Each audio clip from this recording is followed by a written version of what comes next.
Guys, let's get it, man. I'm back with another one, man. It's been a while, so let's get right to it. Unsolved cases around the world, starting in Australia. In August of 1994, a fisherman was on the Hawkesbury River when he felt a strong tug against his fishing net.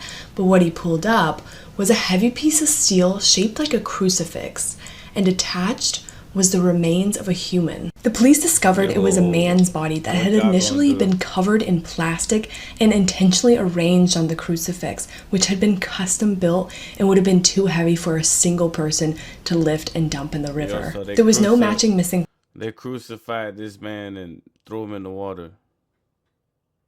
Person's report, and because he had been in the water between 6 and 12 months, his fingertips and facial features had eroded, so his identity remained unknown. Until 2018, when advances in DNA technology identified him as Max Tansevsky, but despite now knowing his identity, his case remains unsolved.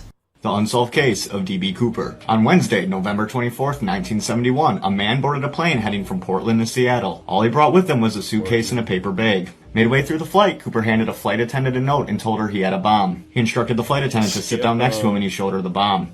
In the suitcase were 4 sticks of dynamite and a bunch of wires. He then told her to write down his demands and take them to the pilot. He wanted $200,000 in $20 bills put in a backpack. He requested 4 parachutes, 2 front chutes and 2 back chutes. A fuel truck to immediately refuel the plane when they land, and not to try anything funny or he'll set off the bomb.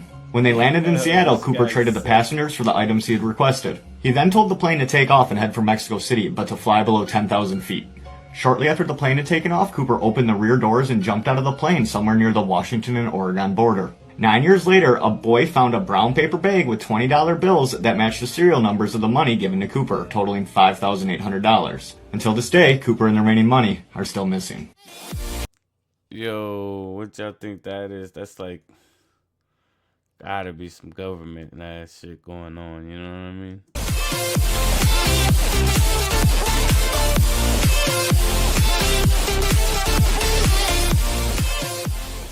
The greatest conspiracy theories of all time are these fact or fiction.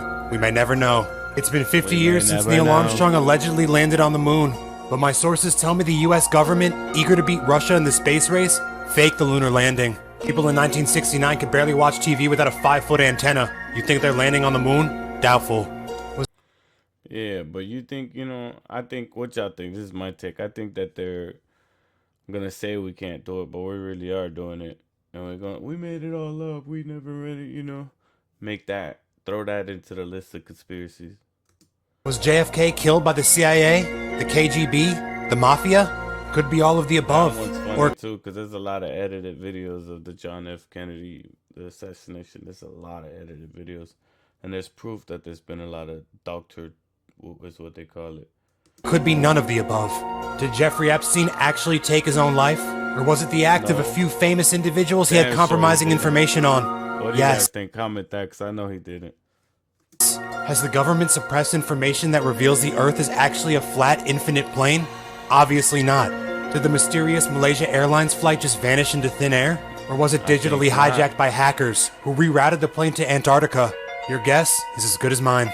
The strangest unsolved mysteries from each state. Today, by popular demand, we have Maryland. This is a picture of Daniel Beckwith, who hired Askia Kafra to dig these unexplained, mysterious tunnels deep in his basement of his home in Bethesda, Maryland. And one day, the police get a call that there's a fire in Daniel's house. So when they arrive, they see Daniel standing outside of the house. And when the fire investigators go and investigate, they find this hole in the concrete floor of his basement. And so when they explored a little more, they find Askia's body down there. The detective said that these tunnels were at least 20 feet below the surface and at least 200 feet long. Daniel was not doing this legally, and he knew that he had Askia working in very unsafe working conditions. Again, not legal. Daniel claims that he picked up Askia from his house in Silver Spring, Maryland, and then drove him to Manassas, Virginia, which is very close to where I live, with these darkened blackout sunglasses on, so that he wouldn't know where he's going. But according to the police, he never actually did that and just drove him to his house in Bethesda and only let him take off the sunglasses once he was in the basement. And Daniel was charged with involuntary manslaughter. Do you think he did it on purpose?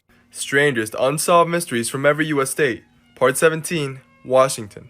This is the story behind Jason Paget, a heavy drinker and partier who became a mathematical genius overnight.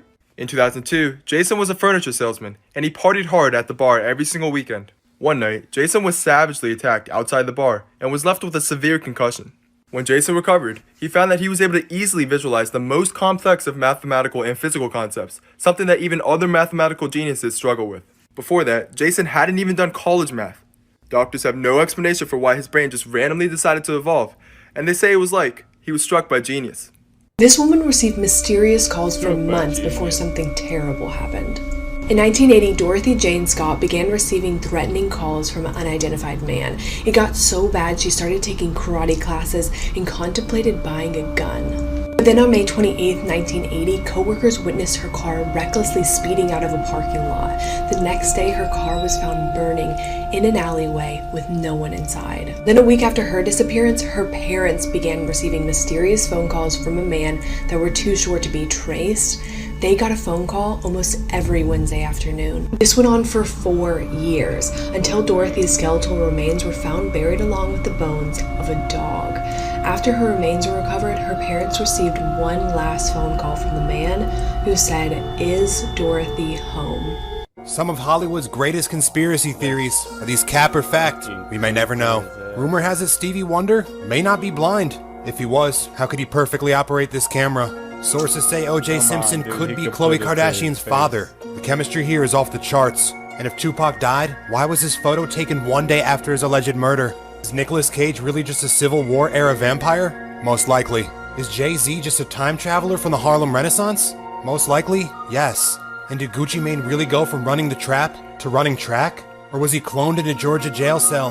Who knows? 3 theories about 3 well-known brands. Theory 1. Starbucks employees are told to intentionally misspell your name so you share a picture of your cup on social media, and when you post it, you're just giving them free advertisement. Number 2. Dasani, which is owned by Coca-Cola, is considered one of the worst water brands out there. Why is that? Well, there's a theory that they add salt and other chemicals to their water, thus making you more thirsty, so you will buy more water. Next time you're at a movie theater, sports game, or amusement park, see what kind of water they sell. Chances are it's Dasani. Theory number 3. Well, this one's not really theory, but it's more of a fucked up fact. Nestle started out as a baby formula company. And in the 1970s, when Nestle was trying to grow its baby formula market around the world, they paid fake medical professionals to promote their formula. In Asia and Africa, Nestle hired saleswomen dressed as nurses to give out free medical advice and free samples of formula. These samples lasted just long enough for mothers to stop producing milk naturally, which resulted in them becoming dependent on the formula. Alright, a lot of people have requested I do this, so here's the mystery of the Pan Am Flight 914. This is probably one of the most bizarre mysteries I have ever heard of. On July 22nd, the flight Pan Am 914 was departing from New York to Miami. It was carrying 57 passengers and 4 crew members. There was nothing unusual about the flight, and it took off at its scheduled time. But then, it lost signal midway through the flight. And there was no indication that anything went wrong, there was no crash, no bodies found, and they just said that, okay, it probably crashed in the ocean. Now, this is where it gets fucking crazy. After 37 years, it landed.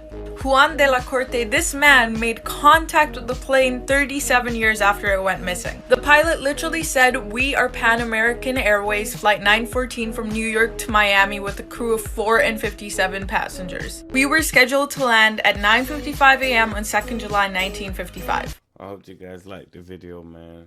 Like, subscribe, keep me in the algorithm, and let's keep it going.